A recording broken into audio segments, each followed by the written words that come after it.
Merci beaucoup. Quelques petits éléments, quelques petits indices quand même, mais on va essayer quand même d'avoir de plus amples informations là-dessus, avoir une définition nette. C'est quoi donc la différence entre Rastafari et Rastafarisme?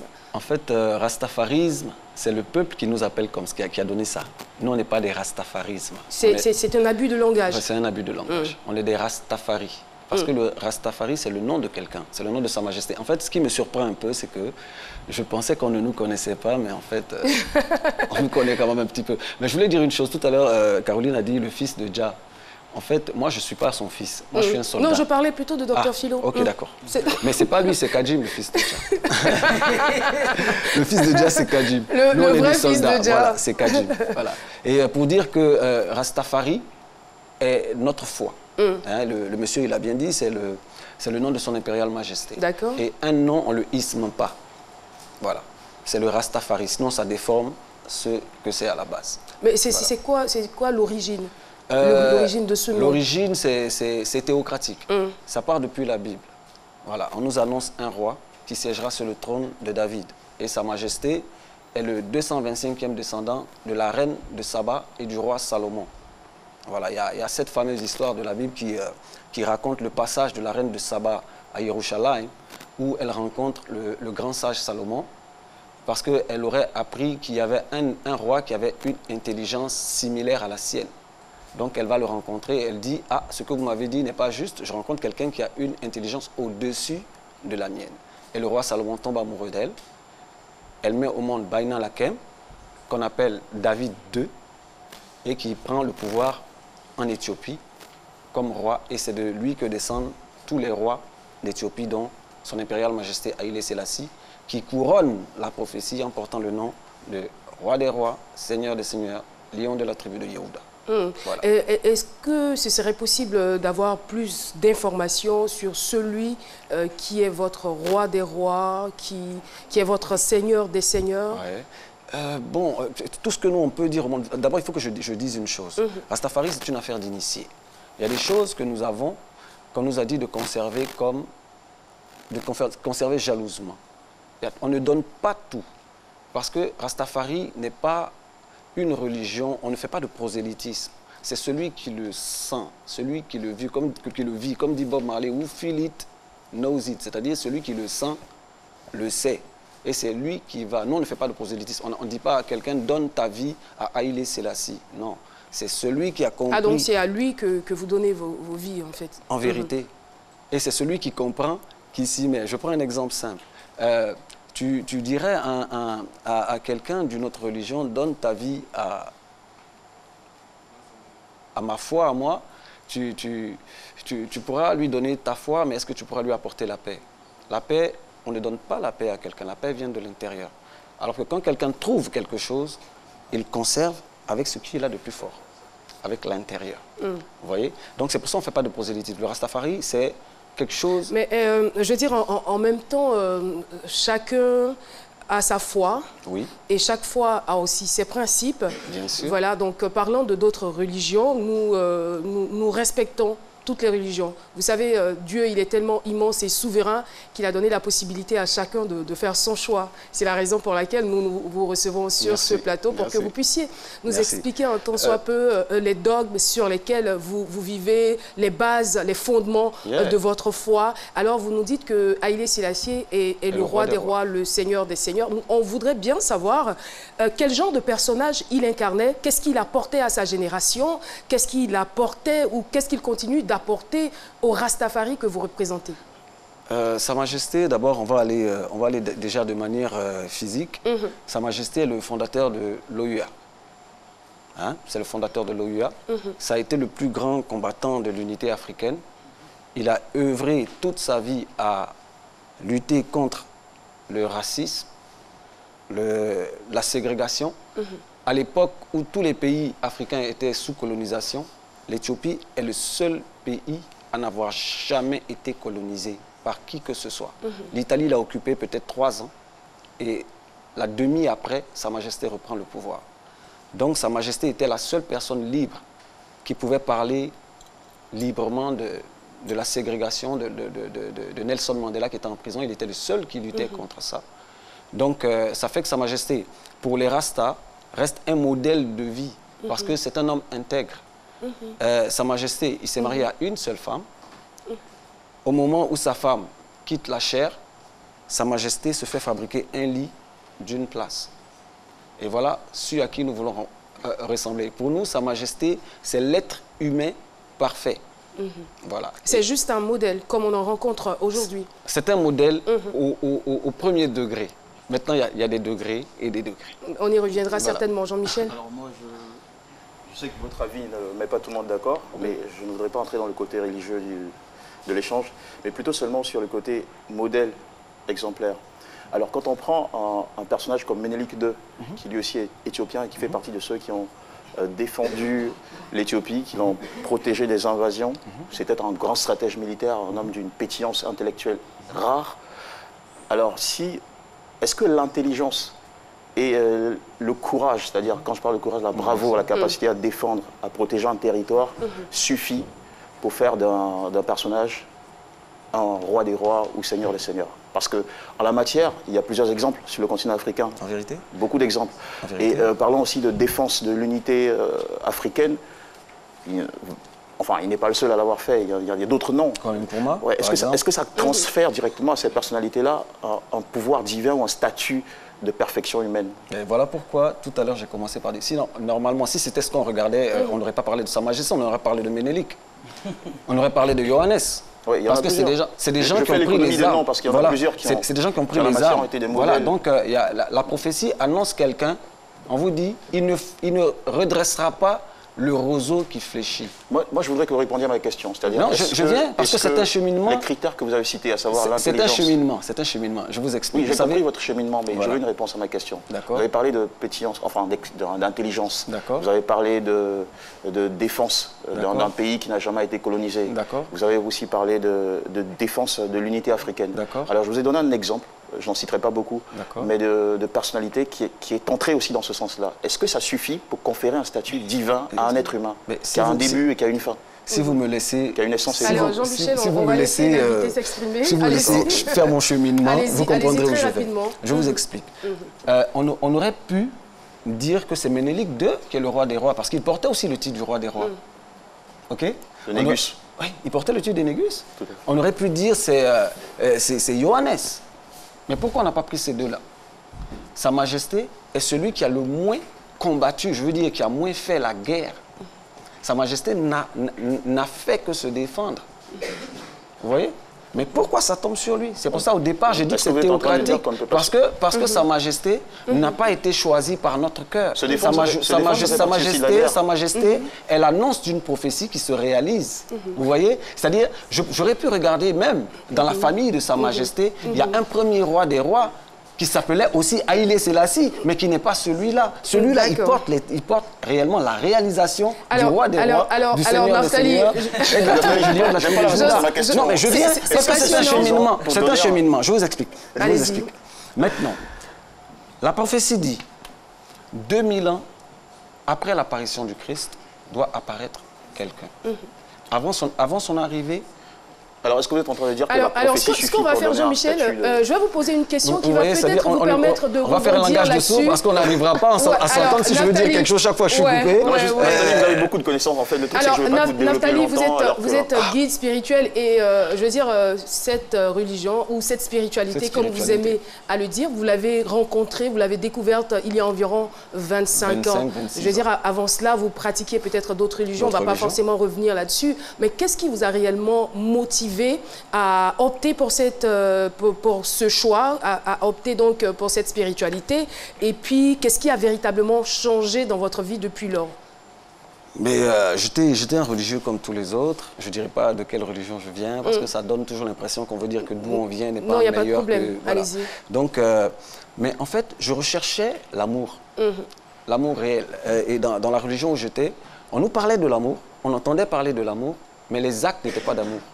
On était toujours en train de critiquer les autres, ouais, l'autre religion dit ça, ouais, nous on est les meilleurs. Et je ne me retrouvais pas dedans. Moi, je cherchais un truc qui pouvait me faire, c'est-à-dire qui pouvait faire que je puisse voir l'autre comme étant Dieu, comme étant moi, comme étant quelqu'un que je vais respecter, pas quelqu'un que je veux absolument détruire pour pouvoir grandir. Et quand j'ai rencontré Rastafari, j'ai vu que c'était l'humilité totale. C'est-à-dire, en Rastafari, on nous a enseigné une chose simple. L'homme... Mais sauf ignorance ne va pas, il n'y a aucune religion qui prône... non, c'est ce que je dis, mais qui le vivent. Parce que prôner, dire et faire, c'est deux choses différentes. Moi, j'ai été croyant. J'ai été dans toutes les autres... enfin, dans tous les autres. Dans le groupe où j'étais, quand on nous parlait tout le temps de l'amour. Mais chaque fois qu'on voyait les autres, on disait qu'ils étaient perdus. Or que Rastafari dit, personne n'est perdu. Rastafari dit, ça dépend juste du degré. Et le degré ne parle pas de niveau. Le niveau voit quelqu'un qui est en haut, l'autre en bas, donc il ne vaut rien. Le degré dit, je suis dans un angle, je vois selon cet angle, et la vision de l'autre selon son angle ne me dérange pas, parce que Dieu est infini, et pour pouvoir comprendre Dieu, il faut qu'il y ait une infinité de croyances, sans pouvoir juger l'autre, sans rabaisser l'autre. Il y a des croyances qui croient que pour pouvoir exister, ont besoin de rabaisser les autres pour prouver que ce qu'ils ont est juste. Et en Rastafari, ça n'existe pas. Nous sommes humbles, ne faisons pas de prosélytisme, et c'est en Rastafari que j'ai appris ce que c'était l'humilité. Moi, il disait pour vous, l'humilité, c'est quoi? Mais l'humilité, c'est l'effacement total de sa personne devant l'œuvre divine. Alors donc, vous avez découvert l'amour que vous n'aviez pas auparavant, que vous ne viviez pas ou que vous ne pratiquiez pas auparavant. Voilà. Aujourd'hui, comment se manifeste cela? Quelle est la démonstration de votre amour par rapport aux autres? Déjà, de porter le vœu que nous portons, c'est-à-dire de porter les cheveux, d'avoir la barbe. C'est un acte d'humilité devant Dieu et d'humiliation devant les hommes. Que de se garder, les cheveux, de ne pas les couper, de garder aussi la barbe. Déjà ça. Déjà ça. Et ça empêche l'homme de monter trop haut, d'avoir une trop grande estime de sa personne. Il faut s'aimer, hein, parce que la loi qui dit « aime ton prochain comme toi-même » te demande d'abord de t'aimer toi-même, parce que tu ne peux pas donner à l'autre ce que tu n'as pas. Mais cette loi ne te demande pas de t'aimer au-dessus de Dieu, parce que la première idolâtrie, ce n'est pas d'adorer une statuette ou un caillou, mais c'est d'adorer sa propre personne. Parce qu'en fin de compte, l'idolâtre, il va vers la statue parce qu'il croit qu'il est tellement intelligent qu'il peut remplacer Dieu par autre chose. Voilà ce que c'est que la première idolâtrie, de s'aimer au-dessus de tout. Et en Rastafari, j'ai trouvé ça. Avant, j'étais quelqu'un de très orgueilleux et aujourd'hui, je suis quelqu'un de très humble. Voilà. Je veux dire, c'est votre entourage qui le dit ou c'est vous-même qui le dites? Bon, Philo l'a dit tout à l'heure. Et en plus, les actes que je posais avant, ne sont pas ceux que je pose aujourd'hui. Avant, je me souviens un jour, je rencontre, si je peux le citer, Ray Lema, un grand musicien. Et moi, je n'étais qu'un assistant dans un petit studio d'enregistrement. Et quand on est allé à l'aéroport, moi, j'ai vu un monsieur qui arrivait tout simple. Et puis moi, j'avais les mains dans les poches, tu vois. Mais lui, il est Ray Lema, quoi. Il a parcouru le monde entier. Et moi, mais le monsieur, quand on est arrivé en studio, il a commencé par me dire, mais tu me fatigues parce que on te voit trop. Et ça m'a emmené à réfléchir. C'est après ça que j'ai commencé à travailler sur ma personne. Et j'ai vu qu'en aucune autre fois, je peux trouver ce que j'ai eu en Rastafari. Et ça m'a permis de me Dans d'autres religions, d'autres l'ont trouvé. Hein. Très rapidement, avec... C'est peut-être un paramètre que vous n'avez pas encore touché, mais tout à l'heure, si j'ai bien entendu, pour parler terre à terre, vous avez dit que le Rastafari, enfin dans le Rastafari, on n'envoie pas quelqu'un à venir vers vous. Donc c'est dans le style, vous n'allez pas dire oui, Philo, suis-moi et tout. Mais avec les enfants, comment est-ce que ça se passe? Parce que généralement, je vois des enfants, des petits-enfants qui ont des Rastas et tout. Je me dis, comment on décide qu'ils deviennent Rastafari? Excellente question. Excellente question. Moi, chaque fois qu'on me pose cette question, je dis toujours, je n'irai pas donner mon enfant à un pasteur à éducation.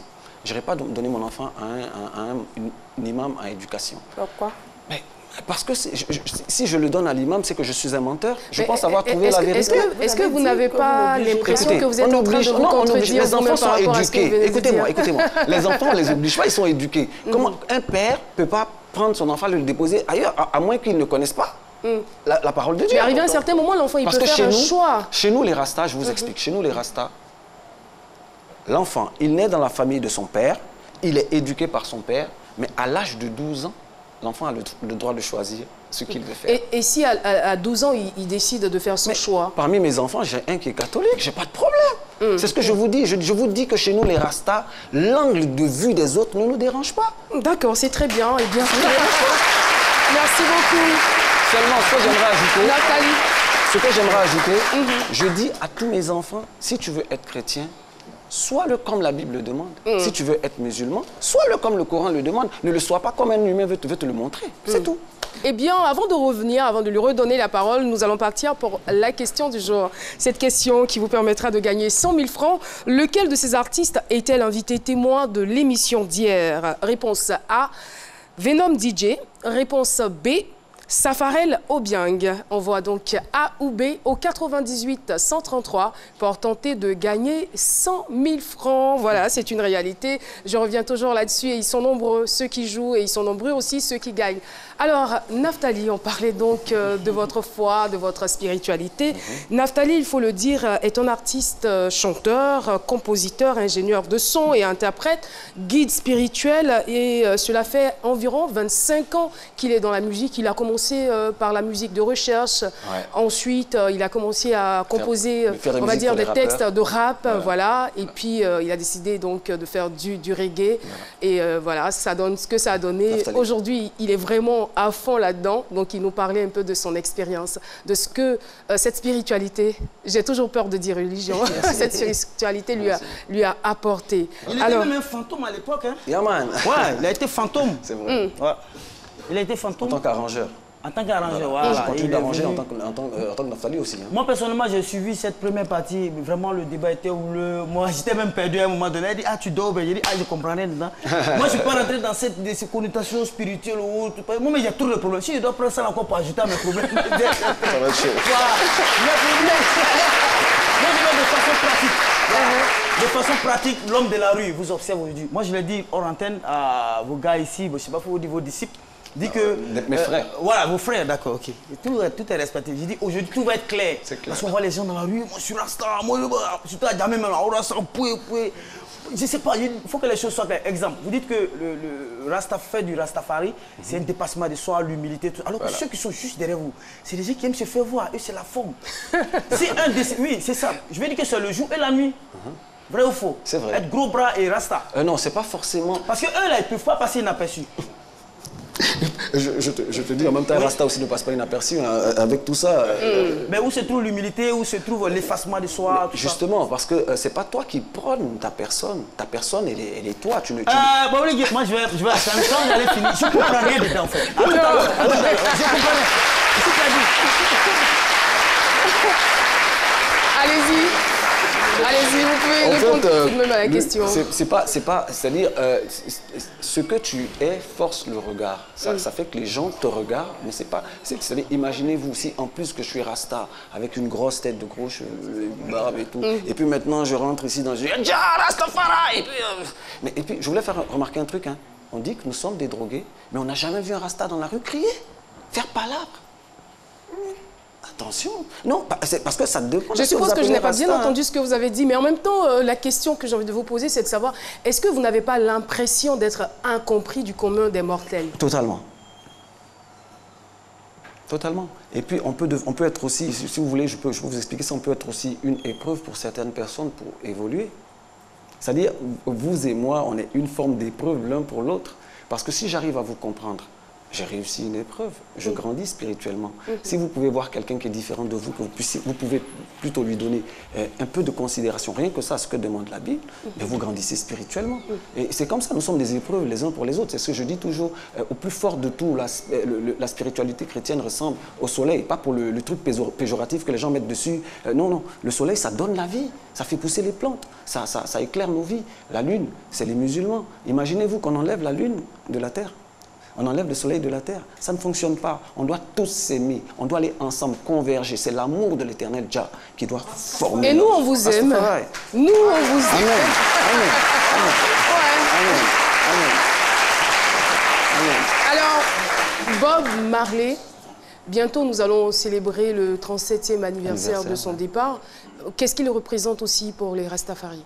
Vraiment, merci beaucoup. Bob Marley, j'aime bien le thème que vous avez employé, le 37e anniversaire de son départ.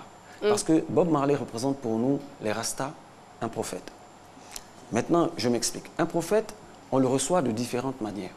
Il y a des gens qui reçoivent le prophète dans leur cœur. Il y en a qui le reçoivent dans leurs pieds. Il y en a qui reçoivent avec leurs oreilles. Donc ça veut dire que le prophète ne laisse personne indifférent. Pour celui qui comprend son message, c'est la joie. Pour celui qui ne comprend pas, ça apporte le réconfort. Et pour celui qui a envie de danser, il danse. Voilà ce que c'est qu'un prophète. Nous, on dit, si Dieu devait emmener un prophète à notre époque, il passerait par Internet absolument. S'il ne passe pas par Internet, il ne peut pas se faire voir, il ne peut pas faire passer le message de Dieu. Au temps de Bob Marley, il y avait le vinyle, il y avait les cassettes, il y avait tout pour que Dieu puisse s'adresser aux gens et montrer son prophète. On passe par la musique. Et Bob Marley est un prophète qui a chanté que des paroles de l'Éternel Adonai Jah. Et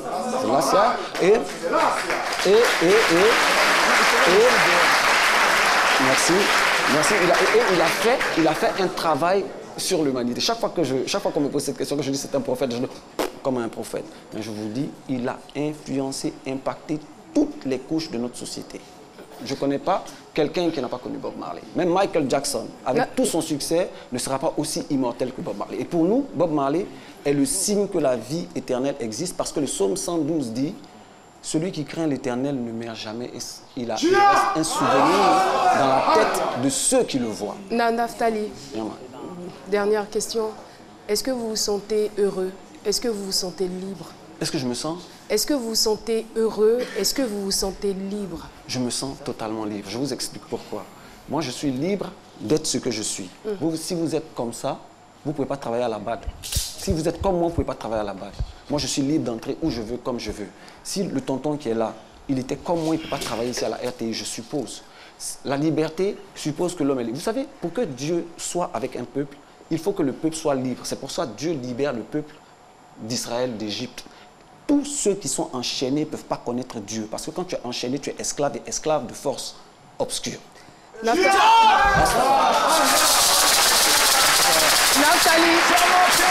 sans l'herbe, est-ce que vous vous sentiriez heureux? Merci beaucoup. Vous savez, quand j'ai épousé Rastafari... C'est la toute dernière question. C'est la toute dernière. Quand j'ai épousé Rastafari, je fumais de l'herbe à outrance. Dès que j'ai connu Rastafari et qu'on m'a parlé du côté sacré de l'herbe, j'ai bloqué l'herbe pendant 14 ans. Écoutez-moi bien, j'ai vécu sans herbe pendant 14 ans. Et après 14 ans, j'ai repris le sacerdoce avec l'herbe comme sacrement. C'est nécessaire pour certains, pas pour d'autres. Merci beaucoup. Je pense que c'est là qu'on va s'arrêter. Et voilà, comme je le disais, c'est dans le respect des choix des uns et des autres. Nous avons reçu sur ce plateau des personnes qui croyaient aux extraterrestres. Eh bien, il est toujours bon de les écouter. Nous sommes dans une société et nous vivons ensemble. C'est important, comme il a dit, de s'aimer les uns les autres avec nos différences. Voilà, le sage Sissoko. Le sage Sissoko. Je sens que vous aurez quand même beaucoup à dire aujourd'hui.